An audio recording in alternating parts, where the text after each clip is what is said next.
भगवते वासुदेवाय। ओम नमो भगवते वासुदेवाय। नारायणं नमस्कृत्यं नरं चैव नरोत्तमं देवीं सरस्वतीं व्यासं ततो जयमुदीरये।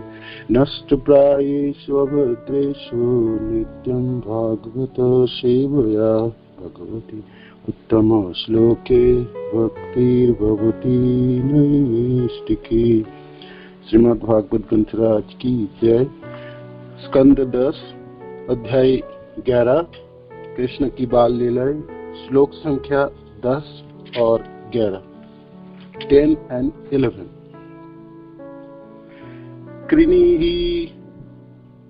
कृमिः वो फलानि इति श्रुत्वा सत्वरम् उच्यतः फलार्थी धनमादाय यजौ सर्वफलप्रद। कृमिः वो फलानि इति श्रुत्वा सत्वरम् अच्युत फलार्थी धन्यमादाय यजौ सर्वफलप्रदः। कृमिः वो फलानि इति श्रुत्वा सत्वरम् अच्युतः फलार्थी धन्यमादाय यजौ सर्वफलप्रदः।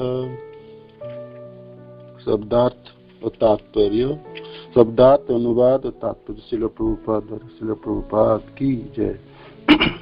कृमि आकर खरीदे, वो हे पड़ोसियों, फलानी पके फलों को, इति इस प्रकार, श्रुत्वा सुनकर, सत्वरम शीघ्र, अच्युतः कृष्ण, फलार्थी मानो उन्हें फल चाहिए, धान्यम आदाय कुछ धान लाकर, यजो फल बेचने वालों के पास गए, सर्व फलप्रद हर एक को सभी फल प्रदान करने वाले भगवान को अब फल चाहिए थे।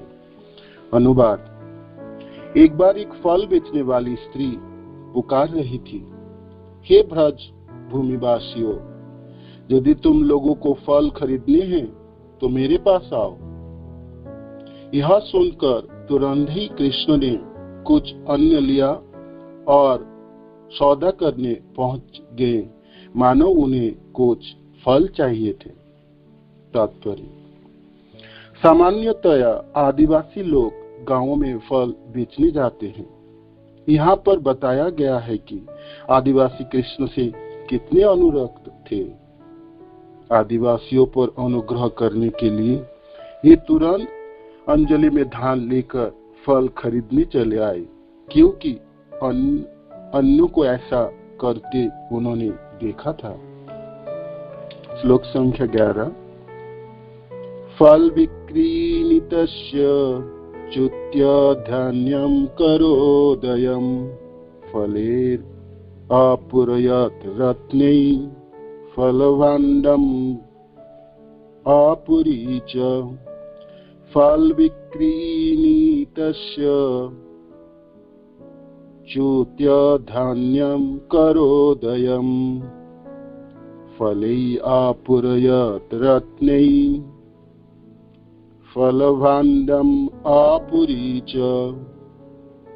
फल विक्रीणितस्य च्युत्य धान्यं करोदयं फलेर अपूरयत रत्नै फलभाण्डम् अपूरीच।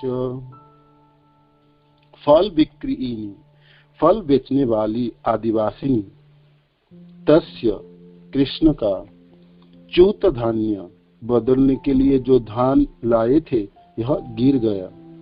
करोदयम अंजलि, फले अपूरयत फल वाली ने उनकी छोटी हथेलियों को फलों से भर दिया। रत्नों तथा सोने के बदले में फल भांड्यम, फलों की टोकरी, अपुरी च, भर गए। अनुवाद: जब कृष्ण तेजी से फल वाली के पास जा रहे थे तो उनकी अंजलि में भरा बहुत सा अन्न गिर गया। फिर भी फल वाली ने उनके दोनों हाथों को फलों से भर दिया। उधर उसकी फल की टोकरी तुरंत रत्न तथा सोने से भर गई।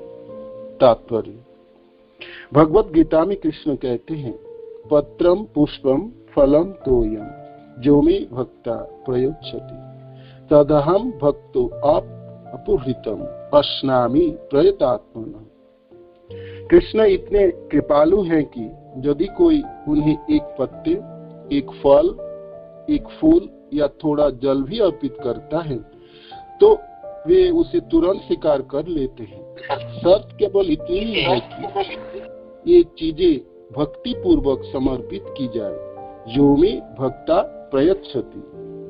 अन्यथा यदि कोई यह सोचकर मिथ्या प्रतिष्ठा से फूल कर कुपा हुआ रहे कि मेरे पास इतना ऐश्वर्य है और मैं कृष्ण को थोड़ा दे रहा हूँ, तो कृष्ण इस भेंट को स्वीकार नहीं करते। फल बेचने वाली ने निर्धन आदिवासी होते हुए भी कृष्ण से बहुत ही स्नेहपूर्ण बर्ताव किया और कहा, कृष्ण, तुम अन्न के बदले मुझसे फल लेने आए हो। तुमने सारे अन्न गिरा दिया है, फिर भी तुम जो चाहो सो ले लो। इस तरह उसने कृष्ण की हथेली में उतने फल रख दिए जितने उसमें आ सकते थे। बदले में कृष्ण ने उसकी सारी डलिया की रत्न तथा सोने से भर दिया। इस घटना से हमें यह सीख लेनी चाहिए कि कृष्ण को स्नेह के साथ अर्पित की गई वस्तु के बदले में भौतिक तथा आध्यात्मिक रूप में लाखों गुना बढ़ाकर दे सकते हैं। मूल बात है प्रेम का विनिमय। इसलिए भगवत गीता में कृष्ण शिक्षा देते हैं, जत करोषि जत अश्नासि जत जुहोषि ददासि जत तपस्यसि कौन्तेय तत् कुरुष्व मद अर्पण। हे कुंती पुत्र, तुम जो भी करते हो, जितना खाते हो, जितना भी होम करते हो या दान में देते हो तथा जितनी भी तपस्या करते हो, वह सब मुझे भेंट स्वरूप दो। मनुष्य को चाहिए कि अपनी आमदनी में से कुछ कृष्ण को प्रेम पूर्वक अर्पित करे, तभी मनुष्य का जीवन सफल होगा। कृष्ण समस्त ऐश्वर्य से पूर्ण है, उन्हें किसी से कुछ भी नहीं चाहिए। किंतु यदि कोई कृष्ण को कुछ देना चाहते हैं तो इससे उसी का लाभ है। इस संबंध में यह दृष्टांत दिया जाता है कि जब किसी का मुख सजा होते हैं तो उसके मुख का प्रतिबिंब स्वतः सजा होते हैं। इसी प्रकार यदि हम अपने ऐश्वर्य को कृष्ण की सेवा करें तो बदले में कृष्ण के अंश या प्रतिबिंब रूप हम सुखी होंगे। कृष्ण सदा सुखी रहते हैं क्योंकि वह आत्माराम है, अर्थात आप अपने ही ऐश्वर्य से पूरी तरह संतुष्ट हैं। मम ज्ञानतिमिरन्धस्य ज्ञानाञ्जनशलाकया चक्षुरुन्मीलितं येन तस्मै श्री गुरुवे नमः। श्री चैतन्य मनोभीष्टं स्थापितं येन भूतले स्वयं रूप कदा मह्यं ददाति स्वपदं। वन्देऽहं श्रीगुरु श्रीयुतपदकमलं श्रीगुरुं श्रीरूपं साग्रजातं स्वगुणरघुनाथान्वितं तं सजीवं साद्वैतं सावधूतं तज्जनसहितं कृष्णचैतन्यदेवं श्रीराधा कृष्णपादं सकुरुललिता श्रीविशाखान्वितमांश्च। हे कृष्ण करुणा सिंधु दीनबन्धु जगत्पते गोपेश गोपिकान्त राधाकान्त नमस्ते। तप्त कांचन गौरांगी राधे वृंदावनेश्वरी विश्वभानुसुते देवी प्रणमामि हरिप्रिये। वाञ्छाकल्पतरुभ्यश्च कृपा सिन्धुभ्यैव च पतितानां पावनेभ्यो वैष्णवेभ्यो नमो नमः। जयो श्री कृष्ण चैतन्य प्रभु नित्यानंद श्री अद्वैत गदाधर शिवासादि गौर भक्तवृंद। हरे कृष्ण कृष्ण कृष्ण हरे हरे, हरे राम राम राम हरे। जय श्री प्रभुपाद की जय, गुरु महाराज की जय। निताय गौर। तो आज के दोनों श्लोक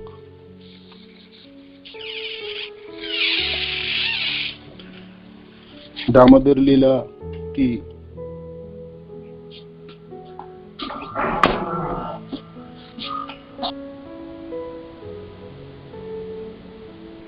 माँ के द्वारा खेदड़िया गया, पकड़ गए, उखलों में बांधा गया। बांधे बांधे भगवान जमलाल जो वृक्ष को गिराए, नल कुबेर को मुक्त दिलाए और नंद बाबा ने भगवान को छुड़ाए। दामोदर लीला की लीलाओं से सबको मोह देने वाली, मुग्ध करने वाली लीला थी। स्वयं श्री सुखदेव महाराज कथा को कहते हुए गंगा के तट पे खुद भी विमोहित थे। इस कथा कहते हम सब जनों के जैसा सुखदेव महाराज तो कोई शब्द को पढ़ के नहीं सुना रहे थे, अपने दृश्य को दर्शन करते हुए गोकुल के भगवान के उस रूप माधुर्य को निहारते हुए बाल गोपाल की इस प्रचेष्टा को देखते हुए स्वयं सुखदेव महाराज भी आज मुग्ध थे, विमोहित थे, हर्षित थे और अपनी लीलाओं को कहते हुए अपने मन को कैसे भी नियंत्रित करते हुए उस दृश्य को देख रहे थे जहां पर बाल गोपाल की चेष्टा थी, प्रचेष्टा थी, छोटी छोटी लीलाएं थी जिससे वो ब्रजवासियों जनों को आनंद कर रही थी और हर्षित कर रही थी। भगवान की इस रूप माधुर्य में तथा प्रेम माधुर्य में स्वयं सुखदेव महाराज की आज मानो की मन अटक गई। इसीलिए जब नंद बाबा ने भगवान को छुड़ाए, उनकी बादी 7 जो श्लोक है, श्लोक संख्या 7 जो माता जी को करनी थी नहीं करे, तो उसमें इस श्लोक में ये वर्णन है सुखदेव महाराज की मन वहां पर गए भगवान की उस रूपों में, उस बाल रूप को निहारते हुए। जो गोपीजन कहते हैं ये लाला थोड़ी नाच लो, और समस्त गोपीजनों ने एक साहित उत्साहित कर रहे थे बाल गोपाल को। जे सब लोग ने हथेली बजा के उत्साहित कर रहे थे भगवान को नाचने के लिए। और क्या प्रलोभन था? प्रलोभन था आधा मिठाई दूंगा या थोड़ी सी मक्खन, एक लोदे मक्खन, मैंने हथेली में थोड़ी सी मक्खन दिखा के भगवान को गोलोकपति, त्रिभुवनपति, लक्ष्मीपति भगवान को नचाने के लिए और उत्साहित कर रहे थे। तो ये दृश्य सुखदेव महाराज की आज मनों में छा गई। भगवान की उस दृश्य के प्रति जी थोड़ी सी माखन के लिए भगवान थिरक थिरक के नाचने लगे और समस्त गोपी जनों ने अब उस भगवान को नाचते देख के उत्साहित होकर तालियां बजा बजा कर सारे गोपियां कृष्ण की तरह तरह से प्रेरित करती और भगवान नाच रहे थे और गा भी रहे थे। दारू यंत्रवत, जैसे कि कठपुतली को नचाने वाले, गांवों में नाच दिखाने वाले अपने कठपुतलियों को तरह तरह अपने हाथों के इशारे से नचाते रहते थे, भगवान आज नाच रहे हैं। थोड़ी थोड़ी छोटी छोटी प्रचेष्टाएं हैं और करके ये दिखला रहे हैं जो मैं अपनी प्रेमी जनों के वशीभूत हूँ, प्रेम से वशीभूत हूँ। प्रेम से भगवान दारू यंत्र पर कठपुतलियों की तरह व्यवहार कर रहे हैं। थोड़ी सी मक्खन दिखा के भगवान को नचा रहे हैं। आधा मिठाई दूंगा, पूरा भी नहीं। आधा मिठाई से तो नाच लो और पूरा मिठाई तो तब मिलेगी आप नाचते समय कुछ गा भी लीजिए, तो फिर आपको पूरा मिठाई मिलेगी। भृत्यवशता, अपने प्रेमी जनों के वश में भगवान प्रेम से वशीभूत है। वो अजीत जिसको इस त्रिभुवन में जीतने वाले किसी ने भी नहीं जीत सकते हैं, कोई वशीभूत नहीं कर सकते। वो भगवान अजीत आज प्रेम की वजह से, प्रेम रूपी रज्जु से, प्रेम की व्यवहार से ब्रजवासियों जनों से वशीभूत हो गए और अपनी छोटी छोटी चेष्टा से उस प्रेम को निखारते हुए, वर्धन करते हुए बाल लीलाओं के प्रदर्शित हैं। सुखदेव महाराज के आंखों में मानो कि प्रेम की सूरमा है, अंजलि है। तो बैठे तो है गंगा के तट पे और परीक्षित महाराज भी प्रश्न पूछ नहीं रहे इस समय। बाल लीलाओं की, दामोदर लीलाओं की, ऐसे महत्व वाले लीलाओं के वर्णन करने के बाद सुखदेव महाराज की आंखों में, हृदय में भगवान की उस बाल लीलाओं, इस रूप माधुरी के प्रति उनकी ध्यान है।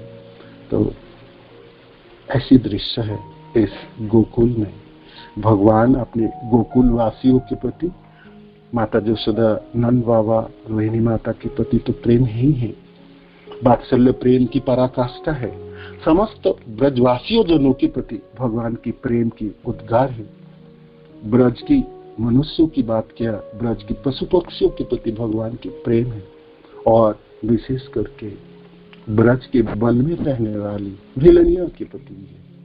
वो भिलनिया जो वेदज्ञ नहीं है, वो भिलनिया जिन्होंने कोई श्लोक पढ़ाई नहीं की, वो भिलनिया जिन्होंने कोई तप नहीं किए, किंतु आज भगवान अपार करुणामय अपनी कृपा को दर्शाते हुए वनवासिनी इस भिलनिया के प्रति कैसी व्यवहार है, वो दृश्य है इस दोनों श्लोकों में। फल बेचने वाली आई, फल टोकरी में लेकर। हरे कृष्णा। दादा आवाज आपकी थोड़ी कम आ रही, थोड़ा जोर से बोलेंगे प्लीज। जोर से, ठीक है, एक मिनट देखिए। हरे कृष्णा, हरे कृष्णा कृष्णा कृष्णा हरे हरे, हरे राम राम राम हरे हरे। सुनाई दे रहे प्रभु जी आप?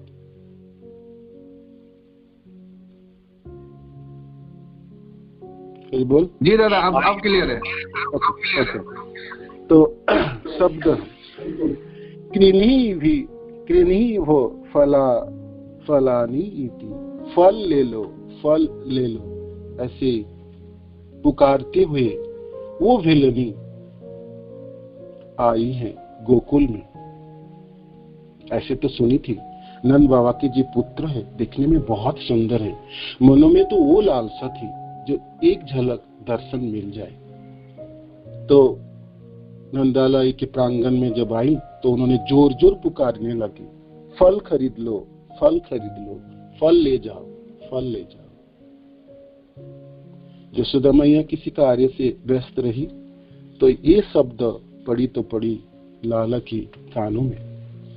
भगवान तुरंत इस सुनते ही तत्परता के साथ, सत्वर शीघ्रता के साथ भागे अपने दो मुट्ठियों से अन्न लिए, अंजलि बनाई और धान तथा अन्न लेके उस फल वाली के पास आ रहे हैं। ये दृश्य है ये प्रथम श्लोक में, श्लोक संख्या 10।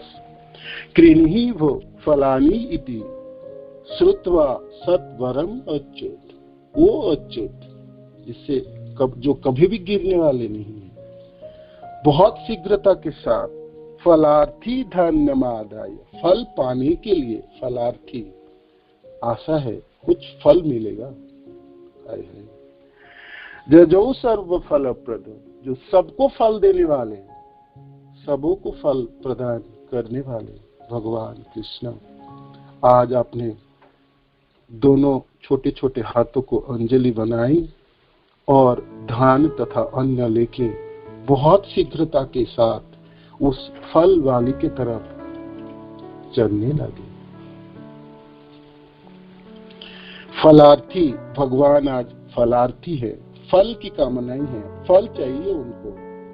कैसी भगवान? जो सर्व फल प्रद, सबको फल प्रदान करने वाला, अकाम सर्व काम, मोक्ष काम उदाहरण, समस्त कामनाओं की पूरा करने वाले वो भगवान, सबको मुक्ति दिलाने वाले वो भगवान, जन्म मृत्यु की चक्र से छुड़ाने वाले वो भगवान आज फलार्थी बने, फलार्थी तो नहीं बने। उस भिलनियों के प्रति आपने करुणा की प्रदर्शन करने के लिए भगवान तत्परता के साथ, शीघ्रता के साथ कैसे भी करके दोनों मुट्ठी में धान को तथा अन्न को पकड़े और अंजलि बनाई। छोटे छोटे हाथों में से तो अंजलि बना ली, वो अंजलि ठीक से नहीं बनी, तो ऐसे भगवान अपने घरों से बाहर आ रहे हैं। क्या दृश्य होगी वो भिलनिया, किस आंखों से भगवान को कहाँ क्या दर्शन करेगी, किधर से करेगी दर्शन, चरणों से या सिरों की उस मोर मुकुट को, भगवान की श्री विग्रह की वो मधुरता, वो रूप माधुरी कैसे निहारेगी इस भिलनिया। किंतु आज कित पुण्य पूंज, उसकी भाग्य सचमुच जाग उठी जो भगवान आज दर्शन देने वाले। मधुरम मधुरम मधुरस्य विभो, मधुरम मधुरम वदनम मधुरम, मधुगंधि मृदुस्मित एतद् अहो, मधुरम मधुरम मधुरम मधुरम। भगवान अपने दोनों हाथों से अंजलि बनाए उस अन्न लेके बहुत शीघ्रता के साथ उस फल वाली के पास आ रही है। भगवान ने पहले देखे होंगे जी, माँ को कुछ खरीदने हैं, फल लेने हैं तो धान लेके जाती थी, तो भगवान देखे होंगे पहले, तो इसीलिए भगवान भी सोचे फल मेरे को मिलेंगे तो मैं धान लेके जाऊं तो मेरे को भी मिल जाए। और ऐसे भी उस समय विनिमय प्रथाई थी, कुछ चीज दे के कुछ चीज प्राप्त करना था, मुद्रा तो थी नहीं उस समय, तो यही सदाचार शिष्टाचार थी। आज भी गांव में लोग बहुत सारी चीजों को दे के किसी चीजों को प्राप्त करते हैं, अभी भी है। तो भगवान उसी से धान लेके अपने अंजलियों से उस फल वाले को देने के लिए चले। क्या रूप होगी, क्या रूप माधुरी होगी, भिलनियों की आंखों में पड़ गई भगवान। दर्शन तो उन्होंने दे दिए। सिरों में मोर मुकुट है, मोर पंख है, कानों में कुंडल है, गले में माला है, हाथों में कंगन है, कमर में कमर बंद है और चरणों में मणियों के नूपुर है। मद शिखंडी शिखंड विभूषणम। लीलासुत जी कृष्ण करुणामृत ने अपने आंखों में प्रेम की सुरमा लगा के भगवान की वो दर्शन है। भिलनिया के सामने आज भगवान परिपूर्णता रूप अपने रूप को बिखरते हुए मद शिखंड शिखंड विभूषणम, मदन मंथर मुक्त मुखान भुजन, ब्रजबधू नयनांजन रंजिता, विजयतम मम वाग्मय जीवितम। काले घुंघरेले बालों में मोर पंख है, मदमस्त शिखंडी है। लीलासुत जी कहते हैं मदमस्त है इस मयूर पंख, स्वयं आपने के मदमस्त बनाई और दर्शन करने वाले दर्शनार्थी भी मदमस्त हो जाएंगे। मदन मंथर मुग्ध मुखाम भजम, और भगवान की उस चाल को देखते हुए स्वयं कामदेव मदन भी मुग्ध है, स्तंभित है और स्वयं खुद भी रुक गए और देख रहे हैं। सबको मोहित करने वाले वो मदन आज खुद मोहित है भगवान की उस चरणों की चाल को देखते हुए। मदन मंथर मुग्ध मुखाम भजम, और भगवान के श्रीमुख को दर्शन करके स्तंभित और अपने रुक गए। ब्रजबधू नयनांजन रंजितम, गोपीजनों की नयनों की काजलों से रंजित उस भगवान श्री कृष्ण की जय हो। मेरी तो यही वाणी है, मेरी यही जीवन है। लीलासुत जी कहते हैं। वो भिलनिया कहाँ से दर्शन करेगी और कैसे करेगी, किसको छोड़े और किसको रखे, कभी उन्होंने ऐसे नहीं देखे। चरण से शुरू करे कि श्रीमुख को दर्शन करे, कानों की कुंडलों को देखे कि सिरों में बालों में वो मोर पंख देखे, कहाँ से शुरू करे, क्या करे। कृष्णेर चरण सभा पद्म गंध करे लोभा, मधु हई लावण्य ताहार, যত পদাঙ্গুলি গান হয় পদ্মপত্র সম, গোপী চক্ষু ভৃঙ্গ সুধাসার, নখর নিকর যত পদ্মের কেশর মত, সৌরভ তরঙ্গ সদা বহে, সেই কৃষ্ণচন্দ্র পায়ে সদা জনমতি রহে, कखनो विच्छेद जन नहीं। उस भगवान के चरणों में मेरी हमेशा मति रहे। जगन्नाथ ठाकुर कहते हैं कभी भी एक पल भी मेरा आंखें वहां से निकल ना जाए।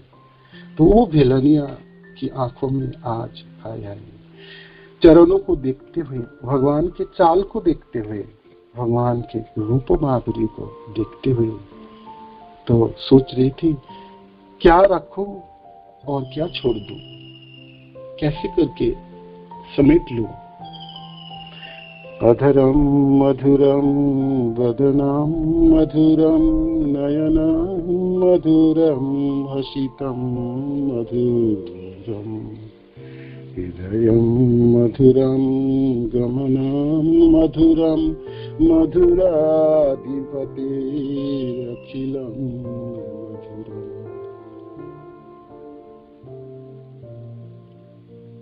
समस्त अपने शोभा को विखरित करते हुए, अपने लावण्य को चारों तरफ व्यक्त करते हुए भगवान आज चले आ रहे हैं। तो भेलनिया अपने दोनों आंखों से इस रूपों को कैसे समेटेगी। तो सोच रही कैसी भावना होगी और किधर से भगवान के इस रूप माधुरों की निहारेगी, कैसे निहारेगी। स्तंभित थी, मुग्ध थी उस भेलनिया और सोच रही थी यार ऐसी अपरूप रूप तो कभी ना देखी होगी। कैसे अद्भुत भगवान की लीला है। वनवासी भेलनिया में कोई तपस्या नहीं थी, किंतु प्रभुपाद जी इस तात्पर्य में लिखते हैं ना, अपार स्नेह थी भगवान के प्रति और फल देने के लिए आई थी। भगवान को ऐसे दर्शन करते हुए जब भगवान चले आ रहे थे और दोनों छोटे छोटे हाथों की उन्होंने अंजलि बनाई थी, किंतु अंजलि ठीक से बनी नहीं थी, टाइट हुए नहीं थे, तो वहां से सारे धान गिरने लगे। एक एक करके सब गिर ही गए थे, गिर पड़े थे, धान बचा हुआ नहीं था उसमें। श्रील विश्वनाथ ठाकुर कहते हैं 2-4 कण बचे हुए थे, नहीं तो लाला के हाथ से सब धान निकल गए थे। चूत्य धान्यम करोदयम, जो सब गिर गए थे, धान सब गिर गए थे, 1-2 कण बचे थे। फल विक्रयणी फलेर अपुरयद रत्न, तो फल पाने के लिए भगवान की इस प्रयास को देखते हुए उस भेलनिया ने सोचा हाय हाय। तो उन्होंने उस अंजलि भर जो भी थोड़े बहुत दान थे उन्होंने वो स्वीकार किए और उसके बदले में उन्होंने लाला के हाथों में सब कुछ सब थे, सार जितना फल अट सकते हैं उस हाथों में, छोटे छोटे हाथों में उन्होंने प्रदान किए। फले में शब्द है फले अपुरयत, फल वाली ने उनकी छोटे हथेलियों के फल से भर दिए, अपुरयत भर दिए। और जब भगवान के हाथों में भर दिए तो उसके साथ साथ दोनों एक ही क्रियापद है यहाँ पर, फलेर अपुरयत, भगवान के हाथों को फलों से भर दिए और साथ साथ रत्न क्या हो गया? वो रत्न, उनकी जो टोकरी थी, उस टोकरी भर गई रत्न में।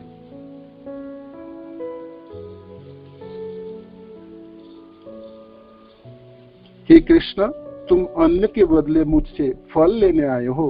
तुमने सारा अन्न गिरा दिया है, फिर भी तुम जो चाहो सो ले लो। विलनियों की भावना थी, हे कृष्ण आप सब ले लीजिए, जो भी आप चाहे वो ले लीजिए। आपने, आपकी ये प्रयास, आपकी ये रूप, आप सब ले लीजिए। इस तरह उसने कृष्ण की हथेली में उतने फल रख दिए जितने उसमें आ सकते थे। बदल में कृष्ण ने उनकी सारी डालियों के रत्न तथा सोने से भर दिया। आज मालामाल हो गई वो भेलनिया। तो भगवान जब आ रहे थे वो अंजलि बना के, तो छोटे छोटे चरण को संचालित करते हुए, तो जब भी भगवान चल रहे थे तो वो और ज्यादा गिर रही थी। गिरते गिरते गिरते गिरते पहुंच गई थी भेलनिया के पास। भेलनियों के आंखों में भगवान की वो रूप माधुरी है, उस रूपों की छटा है। तो कैसे करके संभालेगी? दोनों आंखों से कैसी निहारेगी उस भेलनिया भगवान के अपूर्व रूपों की? सखी है कृष्ण मुख द्विज राज राज। चलिए चैतन्य चरितामृत से थोड़ी सी भगवान की स्वरूप माधुर्यों के समझने के लिए प्रयास करते हैं। सखी है कृष्ण मुख द्विज राज राज, ना दिले जार पुण्य पुंज फले, से मुख दर्शन मिले, दुई आखी की करीबे पाने, द्विगुण बारे तृष्ण लो पीते नरे मन क्षोभ, दुखे करे विधिर निधने, न दिले को लक्ष्य कोटि सबे दिला आखी दुटी, ताते दिला निमिष आच्छादन, विधि बड़ विधि जड़ तपधन, रस शून्यतार मन, नहीं जाने यज्ञ सृजन, जे देखिबे कृष्ण नाम तार करे दिनयन, विधि हया हेनय विचार, मोर यदि बल धरे कति आखि तार करे, तबे जानी यज्ञ सृष्टितार, जार पुण्य पुंज फले से मुख दर्शन मिले। कितु पुण्य पुण्य भेलनिया का पुण्य आज जाग उठी और जन्म जन्म की सुकृति उनकी आज जाग उठी। भगवान कृष्ण की दर्शन प्राप्त हुई। तो महाप्रभु की उद्गार है जो कृष्ण को देखना चाहते हैं और जिनकी पुण्य पुंज आज जाग उठे, दोनों आंखों से कैसे दर्शन करेंगे, कैसे करके निहारेंगे, किधर से सिमटेंगे?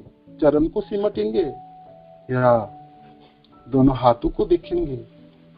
ये तो भगवान के चाल को दर्शन करेंगे या कानों के उस कुंडलों को दर्शन करें या सिरों में वो मोर पंख को दर्शन करें? क्या देखें? इस दोनों आंखों से हम कैसे देखेंगे?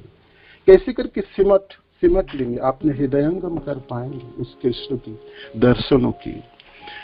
तो मानो कि मिले तो तृष्णा तो बढ़ती है ना, बढ़े द्विगुण बढ़े तृष्णा लोभ, पीते नारे मानो खो। हाय हाय, तृष्णा तो बढ़ गई, किंतु कैसे करके निहारेंगे, कैसे करके सिमट लेंगे? तो उसपे मन में क्षोभ उत्पन्न होती है और सोचते रहते हैं विधि को, विधाता को। जी विधाता सिर्फ दो आंख क्यों दिए? करोड़ों आंख क्यों प्रदान नहीं किए? ना दिले कलक सपति सबे दिला आखी दूती, 2 आंख सिर्फ दिए, वो भी दर्शन के लिए, भगवान कृष्ण के दर्शन के लिए सिर्फ 2 आंखें। तो इस 2 आंखों से मैं क्या करूं? करोड़ों आंखें चाहिए थी और दोनों आंख भी दिए, तो उस आंखों में आपने आच्छादन दे दिए। जिनको कृष्ण के दर्शन करनी है उससे 2 नयन, 2 आंखों से वो कैसे दर्शन करे, किधर दर्शन करे? दोनों आंख तो एक चीजों में पड़ जाए, बाकी चीज तो सब छूट जाएंगे। वो कैसे करे, कैसे करे? गोपी जनों की भावना है। तो इस भिलोनिया के आंखों में आज मानो कि प्रेम की सुरमा है, अंजन है, तो कैसे करके देखेगी? किंतु निहार तो रही थी, देख तो रही थी भगवान को और सोच रही थी जी मैं कहां से शुरुआत करूं और किसको रखूं और किसको मैं छोड़ दूं। चित्त पुण्य पुंज उन्होंने भगवान को दर्शन किए, भगवान को उस प्रतिष्ठा को देखे, छोटे छोटे हाथों की हाथ दोनों को अंजलि बना के जब पहुंचे और अन्न लो दोनों की, इसके बदले मेरे को फल प्रदान करो, बोले भी होंगे कुछ। तो वेलनिया के कानों में उस मधुर ध्वनि को सुनते हुए वेलनिया आज सब कुछ प्रदान किए। अपनी टोकरियों में जितनी फल थी सब फलों को भगवान को हथेलियों में समेट दिए और भगवान कृष्ण को किसी ने कोई प्रदान किए तो फल तो उनको देना ही है। तुरंत टोकरी रत्न में भर गई। कभी भी उस फल वाली भिलनिया को और फल बेचना ना पड़े, उसकी सब समस्या की समाधान होगी, सब दुखों की अंत हो गई। भगवान को दर्शन मिल गए, रत्न से भरा हुआ वो टोकरी मिले, तो क्यों और फल बेचे? तो इसके बाद वो कभी भी फल नहीं बेचे, किंतु हर दिन वो जंगलों में जाके मीठे फलों को चुनती थी और नंदलाय मेला भगवान को दर्शन करते हुए भगवान को प्रदान करती थी। ये भिलनिया आज भगवान को दर्शन भी प्राप्त हो गए और भगवान की सेवा भी प्राप्त कर ली। और उसको और क्या चाहिए, और क्या चाहिए, और क्या चाहिए?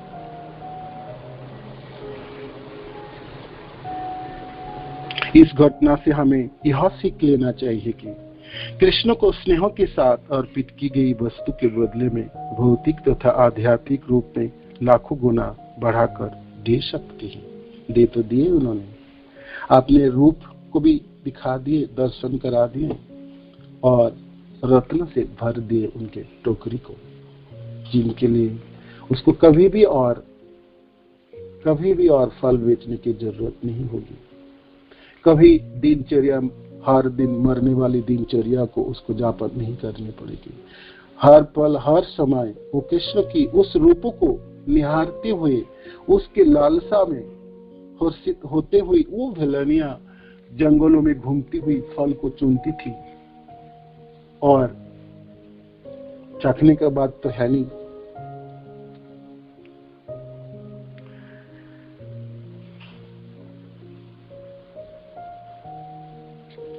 मीठे मीठे फल लाके भगवान को प्रदान करती थी।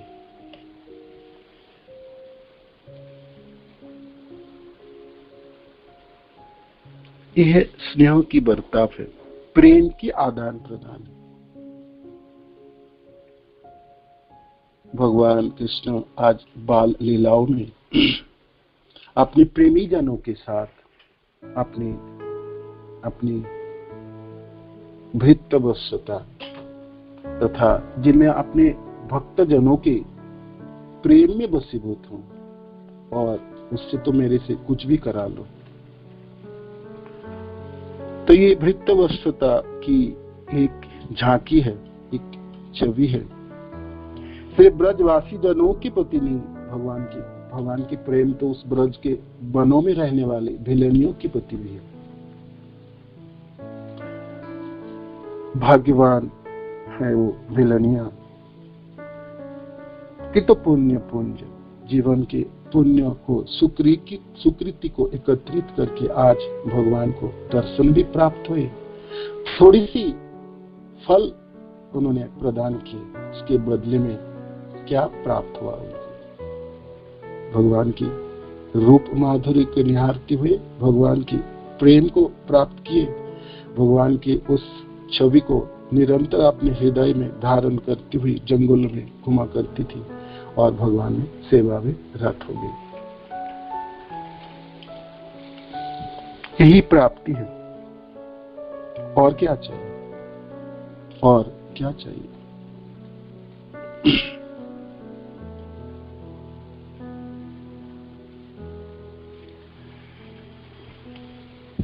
इसलिए प्रभुपाद जी इस श्लोक के तात्पर्य के अंतिम में बहुत सुंदर श्लोक कोट करते कहते हैं, गीता की श्लोक है, जत करोसी जत अस्नासी जत जुहोसी ददासी जत तपस्वी करते तत्कुरु समाद अर्पण, जो भी तुम करो वो मेरे को प्रदान करो। भिलनिया ने आज सब कुछ प्रदान कर दिया। हे कुंती पुत्र, तुम जो भी करते हो, जितना खाते हो, जितना भी होम करते हो या दान में देते हो तथा जितनी भी तपस्या करते हो, वह सब मुझे भेंट स्वरूप दो। मनुष्य को चाहिए कि प्रभुपाद जी, मनुष्य को चाहिए कि अपनी आमदनी में से कुछ कुछ कृष्ण को प्रेम पूर्वक अर्पित करो। शब्द यहाँ प्रेम पूर्वक है, तभी मनुष्य का जीवन सफल होगा। जीवन को सफल बनाने की प्रभुपाद हम सब के लिए ये फॉर्मूला बताते हैं। जीवन सफल तब होगा जब हम अपने जीवन के आमदनी को कृष्ण को प्रेम पूर्वक अर्पित करें, तभी मनुष्य का जीवन सफल होगा। कृष्ण समस्त ऐश्वर्य से पूर्ण है, उन्हें किसी को कुछ भी नहीं चाहिए, किंतु प्रेम पूर्वक प्रदान जो चीज मेरे पास है वो उन्हीं की दिए हुए हैं। धन, ये जीवन, शरीर में ये बल, बोलने की ये शक्ति, जो भी कुछ चीज है आज मेरे पास, तो सब कृष्ण की दिया हुआ है। तो ये सब कृष्ण में निछावर होना चाहिए।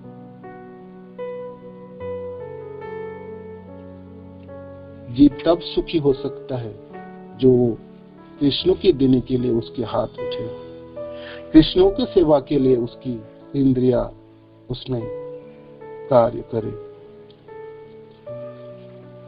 तभी वो सुखी हो सकता है। प्रभुपाद जी लिखते हैं यहाँ पर, तात्पर्य बहुत सुंदर है। इसी प्रकार यदि हम अपने आश्चर्य से कृष्ण की सेवा करें तो बदले में कृष्ण की अंश या प्रतिबिंब रूप होने हम सुखी होंगे। कृष्ण सदा सुखी रहते हैं और हम जब कृष्ण की सेवा में या कृष्ण को कुछ प्रदान करेंगे, प्रेम पूर्वक करेंगे, उस सुख के भागीदारी हम हो जाएंगे। आज भिलनिया ने वो प्राप्त कर ली है।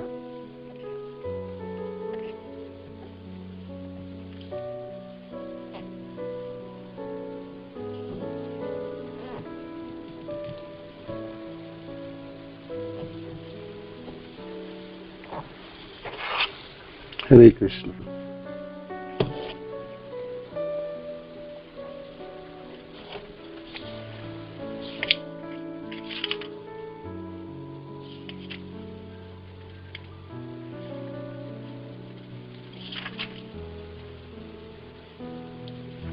प्रभुपाद जी प्रथम श्लोक के 10 नंबर श्लोक के तात्पर्य में वर्णन करते हैं। यहाँ पर बताया गया कि आदिवासी कृष्ण से कितने अनुरक्त थे, वो भिलनिया कितने अनुरक्त हुए होंगे। आदिवासियों पर अनुग्रह करने के लिए वो तुरंत अंजलि में धान लेकर फल खरीदने चले आए। प्रेम के वशीभूत होकर अपने स्नेहों के प्रदर्शन करने के लिए भगवान घर से तत्परता के साथ निकले थे।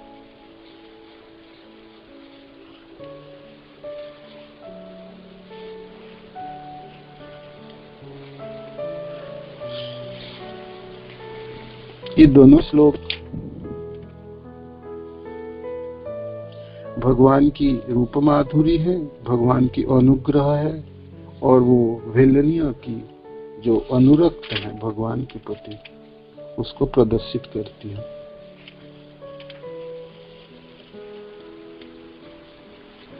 क्लास के अंत में कंक्लूजन करना होता है श्लोकों की, तो इस दोनों श्लोकों की क्या कंक्लूजन है? भेलनिया का प्रेम और अनुराग है जो इस दोनों श्लोकों में झलकती है।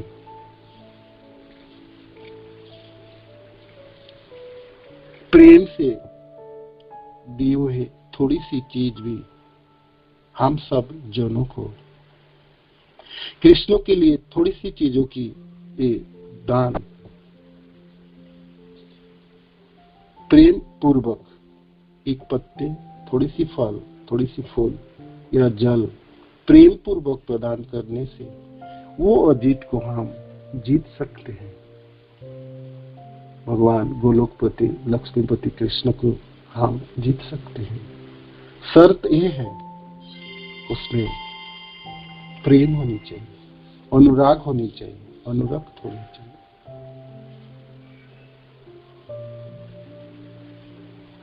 हरे कृष्ण। जय श्रील प्रभुपाद की जय, गुरु महाराज की जय।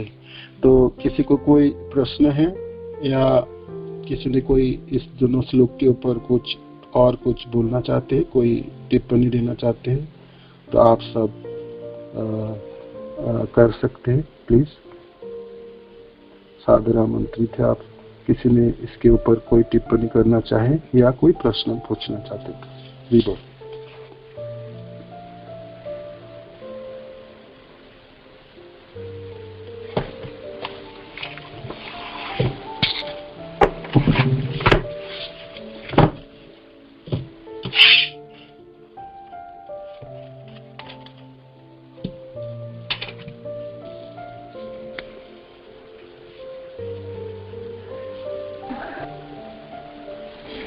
हरे कृष्णा प्रभु, दंडवत प्रणाम। धन्यवाद प्रभु जी, हरि बोल। प्रभु जी, आप कथा बहुत ही सुंदर कह रहे थे और उसमें भी प्रभु जी एक मेरे मन में एक विनती है आपसे, कभी आपसे भेंट हो। ये प्रभु जी, आप बंगाली एसेंट इतना बढ़िया, इतने माधुर, इतने उसके साथ कैसे कह लेते हैं प्रभु? क्या आप बंगाल आपकी मातृभूमि है? बंगाल मेरी मातृ, बंगाली हूँ प्रभु। ओके प्रभु, बंगाली है, सिखाइए। बंगाल की हूँ। बड़ी सुंदर गीत आप, और संस्कृत भी इसका बड़ा सुंदर ढंग से आप पढ़ते हैं प्रभु, हमें सिखा दीजिए तो हमारा बड़ा अच्छा लगेगा। एक तो मैं आप जो आपको गा के सुना रहे थे, ये चैतन्य चरितामृत की पद थी, तो ये बंगाली में लिखा हुआ, तो मेरे लिए थोड़ी सी सहज होता है। मैं बंगाल प्रदेश के है ना, तो मेरा मातृभाषा बंगाली है होने के नाते। हाँ, जरूर आपको सिखाए, क्यों नहीं। हम सबको सौभाग्य है, तो हम चैतन्य चरितामृत सब लोग मिलके पढ़ पाए, तो उससे बड़ी भाग्य और क्या होगी। प्रभुपाद हमारे लिए ऐसी सुंदर सुंदर सब चीज छोड़ के हमारा जीवन उसी में बीत जाएंगे। ये चैतन्य चरितामृत के पद में गा रहा था प्रभु जी, और ये मध्य लीला की पद थी, जो भगवान की रूप माधुर्यों को देखते हुए ये महाप्रभु जिस समय गंभीरा में है, तो भगवान की रूपों की छवि उनकी हृदय को व्यक्त कर लिए आंखों में।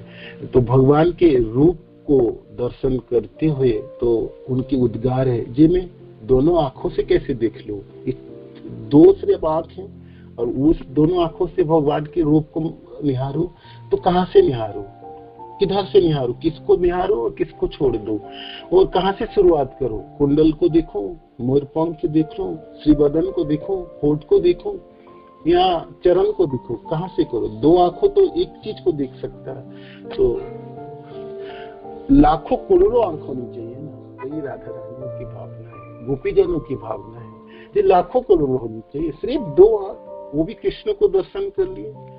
सखी है कृष्ण मुख दिजे राज, कृष्ण की श्रीमुख तो समस्त राजाओं के राजा है वो, और उस श्रीमुख को दर्शन करने के लिए सिर्फ दो आंख है, ये ठीक नहीं है, ये जो विधाता बना के दिए हैं ये ठीक नहीं दिए। और वो भी 2 आंख दिए, उस दोनों आंखों में भी आच्छादन दिए। तो फिर मैं विधाता होता तो मैं बताता, मैं बना के दिखाता कि कैसी बनानी चाहिए। तो ये तो प्रेमी जनों के उद्गार है प्रभु जी। सद्भुत हम तो सिर्फ पढ़ सकते हैं, वर्णन कर सकते हैं, किंतु प्रभुपाद की दया से, गुरुदेव की कृपा से हम इस शब्द को पढ़ पाए और थोड़ी सी भी हम समझ पाए, तो उससे हमारा जीवन सचमुच कृतार्थ होने वाला। धन्यवाद। प्रभु मेरे इसमें 2 जिज्ञासाएं हैं। प्रभु, एक तो आप जो कह रहे थे भगवान छोटे हैं इतने, और जो अंजलि भर के और धान लेके और प्रभु चले आ रहे हैं संभलते हुए, क्योंकि बैलेंस अंजलि बंदे होने से नहीं बन पा रहा होगा प्रभु का। तो वो चल रहे हैं और वो छटा देख रहे हैं, बिल्ली भी देख रही है, बिल्ली उसको देख रही है। तो प्रभु इतनी छोटी वय है भगवान की, और बिल्ली इतनी बड़ी है प्रभु। तो ये इसमें ये जो आपने कहा था मदन भी जो है वो शर्मा रहा है, कामदेव भी शर्मा रहा है। तो प्रभु इसमें कामदेव कहाँ से आ गया? नहीं वो तो युवा अवस्था का वो है। हाँ, ये बात है, ये बात सही है। तो भगवान की रूपों की कैसे माधुरी होगी, तो मैंने आपको, ये तो क्या रूप होगी आप बताइए। सोचिए, आप सब लोग जो सुनने वाले, हम सब सुन रहे हैं, कह रहे, सोचिए आप बताइए क्या रूप होगी। तो उस रूपों की माधुरी तो हम तो देखे नहीं भाई, ना हमारे आंखों में उसको निहारे। तो जिन लोगों ने देखे हैं उन लोगों ने आपने सब उच्छिष्ट छोड़ दिए।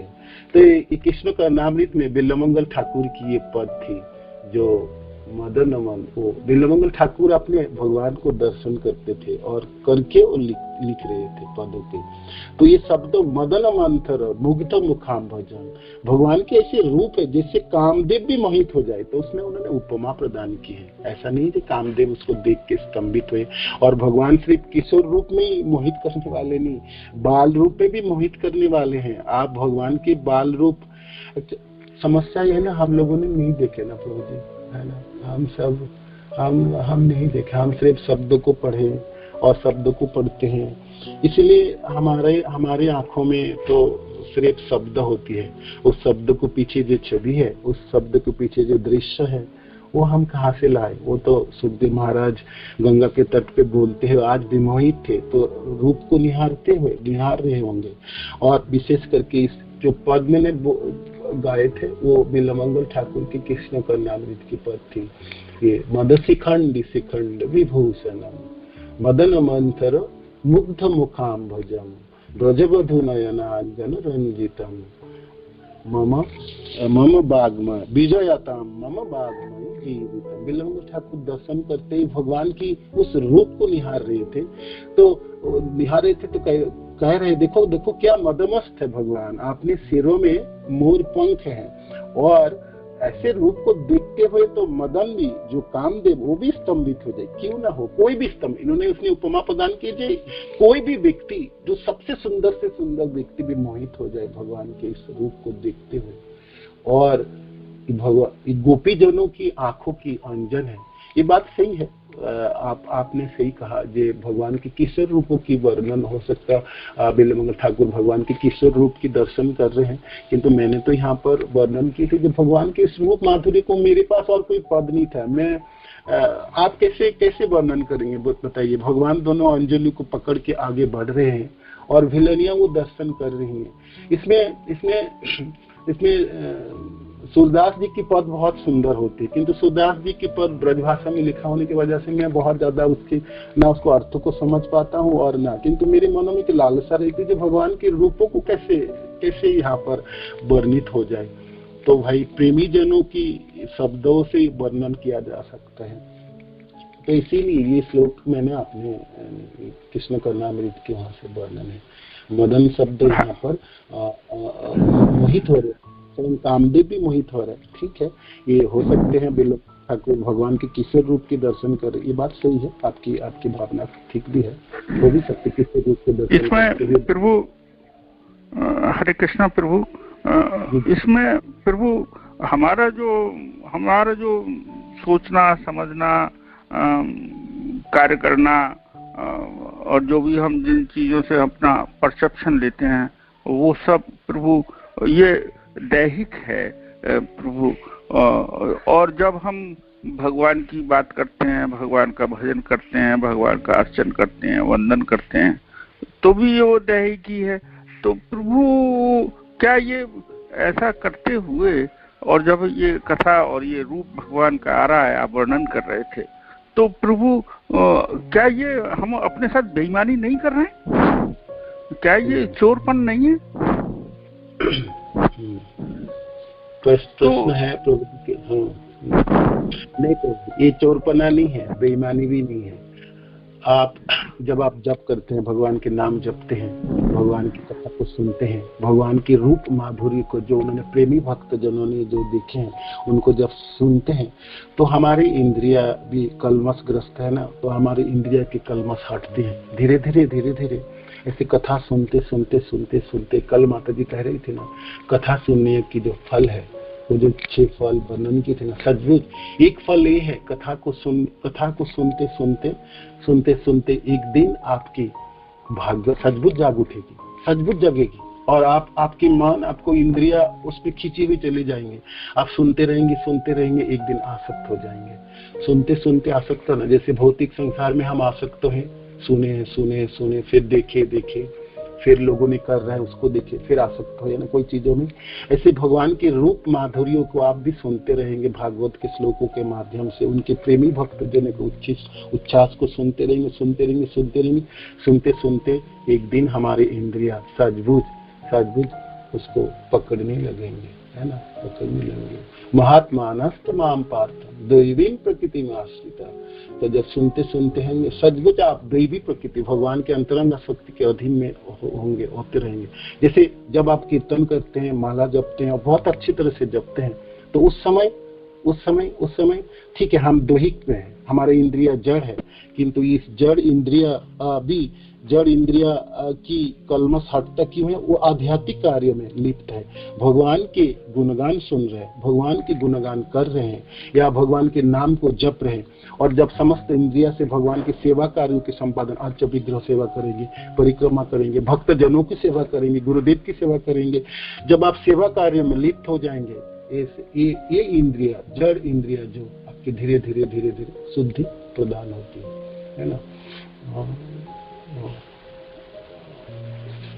अथ श्री कृष्ण नाम श्लोक है ना, अथ श्री कृष्ण नाम क्या है जी, जीवा से और मुख से शुरुआत होता है ना। और अभी ये जड़ है, इंद्रिया है, किंतु ऐसे करते करते आप उच्चारण करेंगे भगवान के नाम और प्रसाद प्राप्त करेंगे।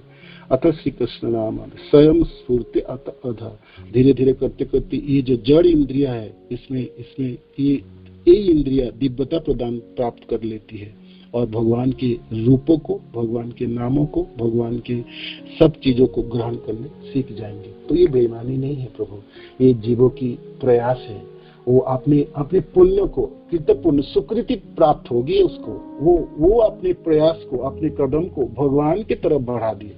तो ये तो होनी चाहिए, करनी चाहिए, जो जिससे वो भूल चुके हैं, जिससे बहिर्मुख हो गए जन्म से। कितने कार्य उन्होंने किए, कितने उन्होंने प्लानिंग किए, कितने तरह के चीजों को किया, किंतु कभी भी उसको सुख और आनंद की प्राप्ति नहीं है। आज वो ठीक रास्ते पे चलने लगे, तो ये है, इससे बेईमानी नहीं है, ये तो उसको तो करनी है, ये उनकी दाई भाग है, उनको करनी है, उनको प्राप्त है, अपने पिता से प्राप्त है ना। ब्रह्मा जी स्तुति में कहते हैं ना, जो मनुष्य के दाई भाग है उसको प्राप्त करनी नहीं चाहिए। शरीर ढलने से पहले, मरने से पहले कृष्ण के प्रति उसको प्रेम जगा लेनी चाहिए। तो उसको करने के लिए ये सब तो सीखेंगे ना, उनको सुननी चाहिए ना, जिससे वो प्रेम करने चलेंगे उसके बारे में उनको सुनना पड़ेगा। कहाँ से सुने वो? जिन लोगों ने उन्होंने प्रेम किए, उन लोगों से जो छोड़ी हुई चीज है उन्हीं से तो हमको सीखने पड़ेगा, सुनने पड़ेगा।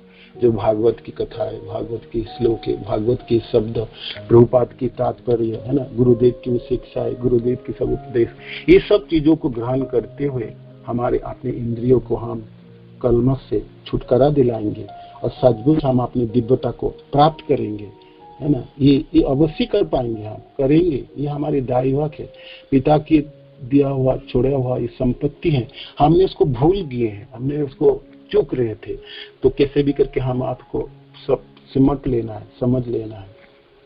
तो ये ठीक है, यही करनी चाहिए, यही करनी चाहिए जीत को इसीलिए जीना चाहिए जो वो कृष्ण से प्रेम करना सीखे। इसीलिए आयु इतने रहने दी, हे कृष्ण मेरे को आप थोड़ी दिन जिंदा रखो, जैसे मैं आपके इस रूपों को वर्णन कर पाऊं, उस रूपों को निहार पाऊं और आपके प्रेमित भक्त जनों के साथ रह के उसको गुणगान कर पाऊं। यही जीवन है। हरे कृष्ण।